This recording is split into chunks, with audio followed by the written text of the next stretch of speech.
안녕하세요. 은퇴한 내과의사 박재홍입니다. 40년간 종합병원에서 호흡기 내과를 담당했고 1,500명 이상의 노인성 폐질환 환자를 치료했습니다. 오늘은 제가 병원에서 보지 못했던 환자들의 생활 환경에 관한 이야기를 들려드리려 합니다. 지난 가을 거제에 사는 영식이라는 50년 지기 친구가 입원했다는 소식을 들었습니다. 처음엔 단순 감기인 줄 알았는데 알고 보니 폐렴 초기였더군요. 산소 포화도가 92%까지 떨어져 그대로 두었다면 중환자실에 가야 할 뻔했습니다. 놀라운 건 원인이 침실에 있던 오래된 베개였습니다. 검사 결과 아스페르길루스 곰팡이 포자가 폐에서 검출되었고 집에서 채취한 베개 샘플에서도 동일한 곰팡이가 발견되었습니다.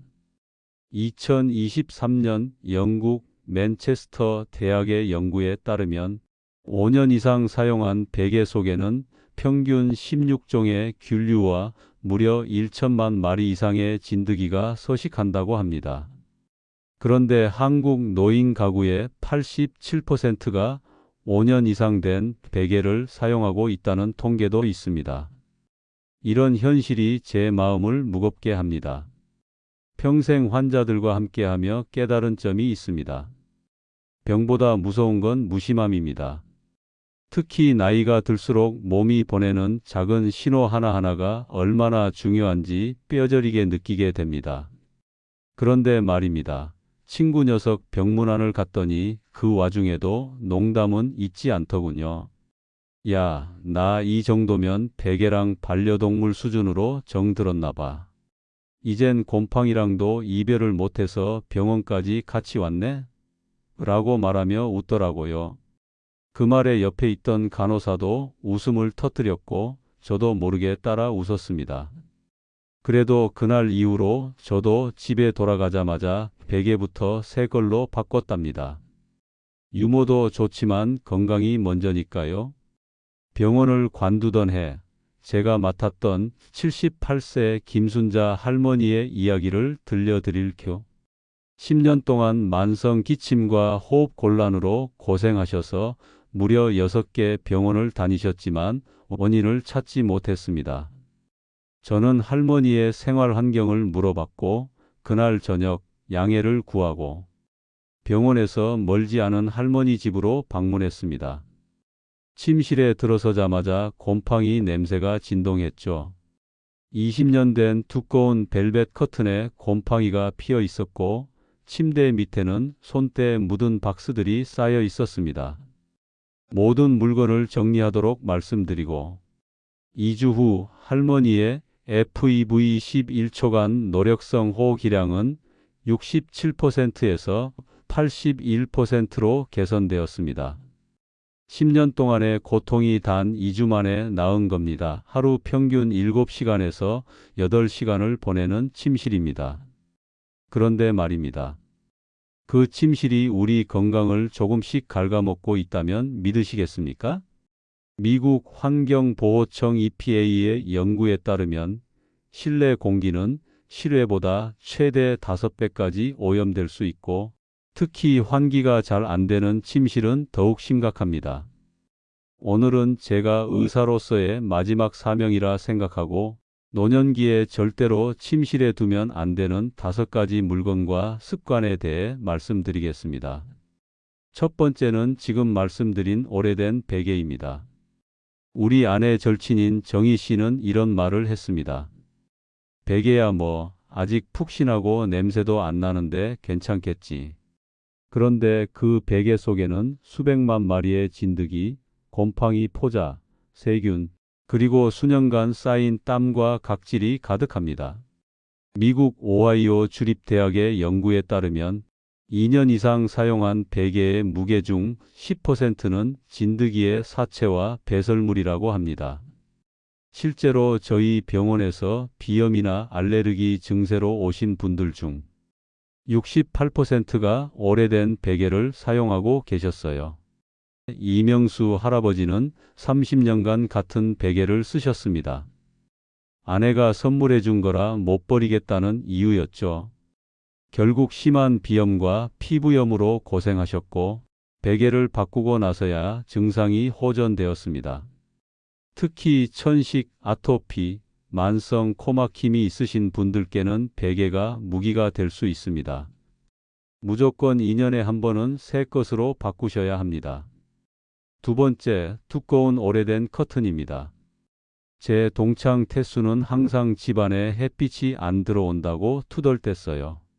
알고 보니 20년 넘게 바꾸지 않은 두꺼운 커튼 때문이었습니다. 그 커튼, 먼지가 얼마나 쌓였는지 걷어냈더니 창틀에서 나온 먼지가 마치 안개처럼 퍼지더군요. 서울대 알레르기 내과의 2022년 연구에 따르면 세탁하지 않은 커튼은 1제곱미터당 평균 4만 5천 개의 미세먼지 입자를 포집하고 있다고 합니다. 커튼은 햇빛을 가리는 기능 외에도 공기 중 먼지를 쌓아놓는 역할을 합니다. 정기적으로 세탁하지 않으면 호흡기 질환을 유발할 수 있어요. 특히 요즘같이 미세먼지 많은 계절엔 더욱 위험합니다. 75세 박영희 할머니는 심한 기관지염으로 응급실에 실려왔습니다. 기도 점막이 심하게 손상되어 산소 호흡기를 달아야 했죠. 원인을 찾던 중 집에 방문했더니 20년 된 두꺼운 커튼에 검은 곰팡이가 피어 있었습니다. 이 곰팡이는 아플라톡신을 생성하는데 이는 폐 조직을 직접적으로 손상시킬 수 있습니다. 이 두 가지만 봐도 우리가 얼마나 무심했는지 느껴지시죠? 하지만 이건 시작일 뿐입니다. 지금부터 말씀드릴 나머지 세 가지는 훨씬 더 치명적일 수 있습니다. 심장, 뇌, 폐. 우리의 가장 중요한 장기들을 조용히 위협하는 존재들이죠. 세 번째, 침대 밑에 쌓인 물건들입니다. 제 친구 중에 공무원으로 은퇴한 정수형이 있어요. 성격이 깔끔하신 분인데 이사한 후부터 아침마다 눈이 가렵고 목이 따갑다고 하시더군요. 병원에 가서 검사해도 별 이상은 없었습니다. 결국 집에 가서 제가 한번 둘러봤죠. 침대 밑을 봤더니 이삿짐 박스며 겨울용 담요며 쓰지 않는 운동화까지 한가득. 일본 도쿄 대학의 공기질 연구에 따르면 물건이 쌓인 침대 밑 공간의 미세먼지 농도는 방 내부보다 평균 63% 더 높다고 합니다. 보이지 않는다고 안심하면 큰일 납니다. 침대 밑은 공기순환이 거의 되지 않는 공간입니다. 이곳에 먼지가 쌓이고 곰팡이, 포자, 세균, 알레르기 유발 물질들이 모이기 시작하면 밤새 우리가 들이쉬는 공기와 함께 폐 깊숙이 들어가게 됩니다. 73세 이정호 씨는 평생 담배 한 대 핀 적이 없는데도 COPD 만성 폐쇄성 폐질환 진단을 받았습니다. 침대 밑에 30년간 모아둔 신문지와 책들이 주범이었습니다. 그 종이들에서 발생한 미세입자가 폐 기능을 서서히 손상시켰던 겁니다. 단순히 코막힘, 재채기 수준의 문제가 아닙니다. 만성기관지염, 알레르기성 비염, 면역력 저하까지 이어질 수 있어요. 게다가 하버드 대학 연구에 따르면 정리되지 않은 공간은 뇌의 미완의 과제로 인식되어 스트레스 호르몬인 코르티솔 수치를 15에서 20% 증가시킨다고 합니다. 결국 깊은 수면을 방해하고 다음 날에도 피로가 가시지 않는 결과로 이어집니다. 네 번째, 인공향 제품들입니다. 제 아내가 좋아하던 게 있어요. 바로 라벤더 향인데요. 잠자기 전에 침실에 향긋한 냄새가 퍼지면 마음이 편해진다고 했죠. 그런데 어느 날부터 자꾸 아침에 머리가 띵하고 기운이 없다는 거예요. 혹시 몰라서 그 디퓨저를 치워봤습니다. 그랬더니 며칠 만에 증상이 싹 사라지더군요. 문제는 향기가 아니라 그 향을 내는 화학물질, 바로 휘발성 유기 화합물 VOCs입니다.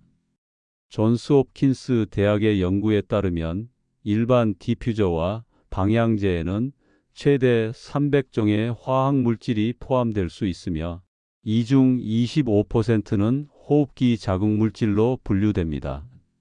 이 성분들은 폐를 자극하고 호르몬을 교란시키며 면역 체계를 약화시킬 수 있습니다. 특히 천식, 비염, 피부 질환이 있으신 분들께는 치명적일 수 있어요. 68세 김영자 씨는 새집으로 이사 후 심한 두통과 어지럼증에 시달렸습니다. 병원을 3군데나 다녀도 원인을 찾지 못했죠. 알고 보니 거실과 침실 모두에 인공향초를 켜두었던 게 문제였습니다. 실내 공기 측정 결과 VOCs 농도가 안전 기준의 3배를 초과했습니다. 대안이 없을까요? 있습니다. 자연 유래 에센셜 오일을 사용하는 디퓨저나 꿀초 비즈왁스 캔들, 식물 추출 향초 등을 추천드립니다. 그리고 무엇보다 중요한 건 매일 아침 10분에서 15분씩 창문을 열어 자연 바람을 들이는 것입니다. 캘리포니아 대학 연구팀은 10분간의 환기만으로도 실내 유해 물질 농도를 50%까지 낮출 수 있다고 밝혔습니다. 공기청정기보다 강력한 자연의 처방전이죠. 5번째, 침대 위에 스마트폰입니다. 이 이야기는 다소 불편하실 수도 있습니다만 사실이니까 말씀드리겠습니다. 여러분, 침대에 누워 핸드폰 보시죠? 뉴스도 보고 손주들 사진도 보고 잠깐 카톡도 하시고요. 그런데 그 잠깐이 여러분의 수면을 무너뜨리고 있을지도 모릅니다. 스탠포드 대학의 수면연구센터에서 진행한 연구에 따르면 취침 전 스마트폰 사용은 수면 시간을 평균 48분 감소시키고 깊은 수면 단계를 37% 줄인다고 합니다. 스마트폰에서 나오는 블루라이트는 뇌에 아직 낮이야 하고 신호를 보냅니다. 그럼 몸은 멜라토닌이라는 수면 호르몬의 생성을 멈추게 됩니다. 결국 잠은 늦어지고 자더라도 깊은 수면에 도달하지 못합니다. 82세 박명수 할아버지는 밤마다 뜬 눈으로 새우다 수면제에 의존하게 되었습니다. 알고 보니 매일 밤 침대에서 유튜브를 3시간씩 보는 습관이 있었습니다. 스마트폰을 치우고 규칙적인 수면 습관을 들이자 수면제 없이도 7시간씩 깨지 않고 수면이 가능해졌습니다. 게다가 핸드폰이 곁에 있으면 작은 알림 소리나 진동 하나에도 뇌가 자극을 받습니다. 항상 깨어 있어야 해라는 경계 모드가 지속되면서 뇌가 쉬지 못하는 겁니다. 이런 수면의 질 저하는 면역력 저하, 기억력 감소, 우울감 증가로까지 이어집니다. 대한수면의학회 연구에 따르면 65세 이상 노인 수면의 질 저하는 치매 발병 위험을 68%까지 높인다고 합니다. 가장 좋은 방법은 잠들기 1시간 전부터 핸드폰을 멀리하는 것입니다. 가능하다면 침실 밖에 두는 것이 가장 좋습니다. 그 시간에는 대신 가볍게 책을 읽거나 조용한 음악을 듣는 것도 좋겠죠.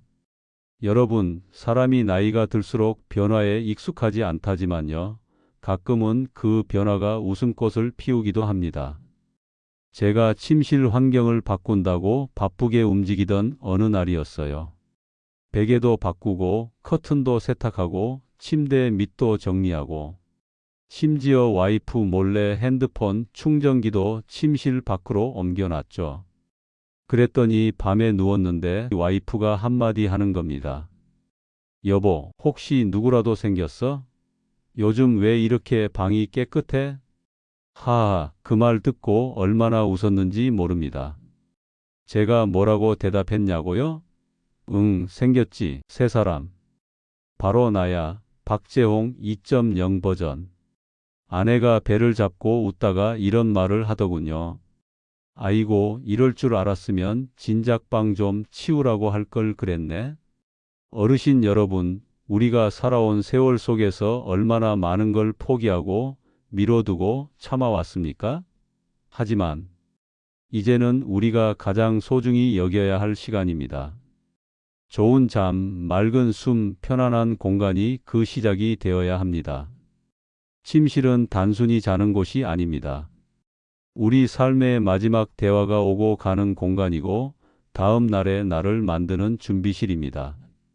그리고 이곳을 정리하고 가꾼다는 건 단지 먼지 치우는 게 아니라 삶을 예쁘게 다듬는 일입니다.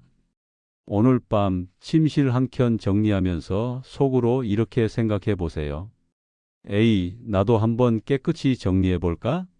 내일 아침에 와이프가 나더러 또 연애하냐고 물어보게. 젊은 시절엔 꽃다발 하나로 감동을 줬다면 이제는 정리된 침실 하나로 마음을 전할 수 있는 겁니다. 오늘 영상이 유익하셨다면 좋아요 한번 꾹 눌러주시고 주변 친구분들께도 꼭 알려주세요. 우리 함께 더 건강하고 더 따뜻한 집을 만들어가요. 다음 영상에서 또 뵙겠습니다. 오늘도 함께 해주셔서 진심으로 감사드립니다. 이 이야기가 여러분의 삶에 작은 도움이라도 되었길 바랍니다. 더 많은 노년의 지혜와 행복한 노후 생활을 위한 이야기를 원하신다면 지금 바로 지혜샘 채널을 구독해 주세요. 구독 버튼을 누르시고 종 모양 알림 설정도 해두시면 새 영상이 올라올 때마다 가장 먼저 만나보실 수 있습니다. 여러분의 한 번의 좋아요와 댓글이 저에게는 큰 힘이 됩니다. 혹시 다음 영상에서 다루었으면 하는 주제가 있으시다면 댓글로 남겨주세요. 여러분의 의견을 소중히 반영하겠습니다. 내일도 여러분의 일상에 작은 지혜와 따뜻함을 전해드릴 지혜샘과 함께 해주세요. 우리 모두 오늘보다 내일 더 행복한 노년을 만들어 갑시다.